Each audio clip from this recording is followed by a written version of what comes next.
So you peel off all the skin. On a snowy late April day, Craig's kitchen is warm. He has a big smile on his face as he works on food prep before the doors open for lunch. You can't have collard without smoked meat in it. If your collards don't got smoked meat in it, those ain't collards. Period. Simple as that. I had to learn that the hard way.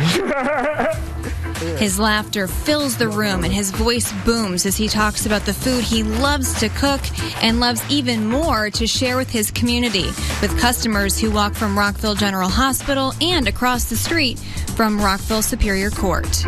You're literally, right across the street? Literally right across the street from, it's crazy that I own a business across the street from the courthouse where I was sentenced to years in prison. Like I get to look at it every day and I think about that. Craig Wright was born in Michigan and spent his early childhood on the west side of Detroit. Basically, my mother had passed away. She passed away when I was 12. So at that point, I ended up moving in with different family members, and I ended up moving in with an aunt. And she was in Michigan to take care of my grandmother because my grandfather had passed away. Like, it was like my grandfather passed away, then my mother passed away within a year. That aunt asked Craig if he wanted to move back to Connecticut with her. He said yes. I thought it was a great idea. Like, I was young then, but I knew that Detroit really didn't have a lot to offer. But he says when he got here, he fell into bad habits and behaviors. He started lying and stealing from his family. I wasn't doing anything with my life like that. Like people, there was a point where I literally slept in these streets, like because my auntie didn't want anything to do with me because I screwed her over so many times, and I didn't have anywhere else to go. After being kicked out of his family's house, more trouble followed.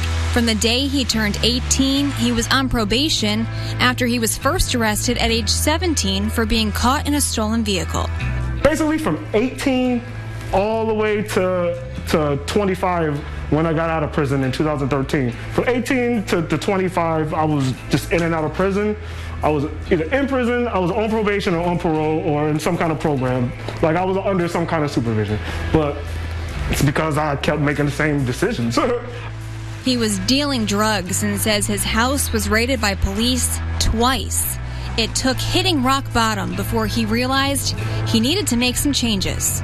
But when I went in front of the parole board, I sat right there in front of them and I said, I'm not proud of the person I am. My family is ashamed of me, and I just want to be a better man. Like, I want to be proud of me. And that's a big hit. Like, when I look in the mirror, I want to see a man.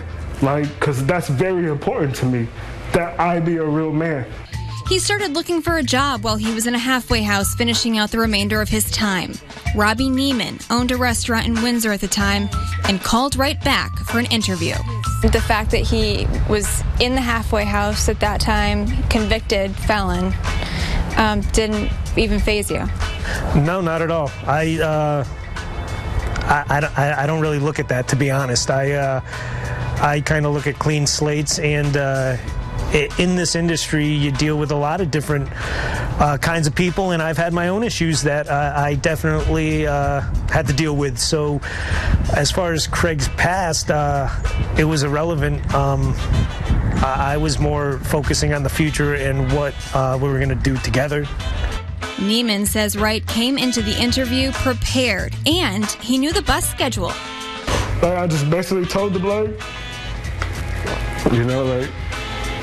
I need a shot, and they gave me a shot, and I made the most of it. Wright says sometimes that's all anyone ever needs, a shot, a chance. But he says they have to be ready to take it. I could have made the decision to do good way before when I did. It was just, I didn't really make that decision. And in order, if you make that decision, then you gotta get up every morning like, this is it. Every hour, this is it. Every minute, this is it. Like every second, I can get up right now and go break a law and just ruin everything that I've done. Like, but I'm making the decisions that this is how I'm gonna live my life. Now he's inspiring his friends and his community, giving back to the people who gave him so much when he had nothing. He is an inspiration, but he's also just a kind person. You know, he got his head on straight, and he always trying to motivate you to do more with your life. You know, like he's doing, and like that. You gotta have people in your corner like that.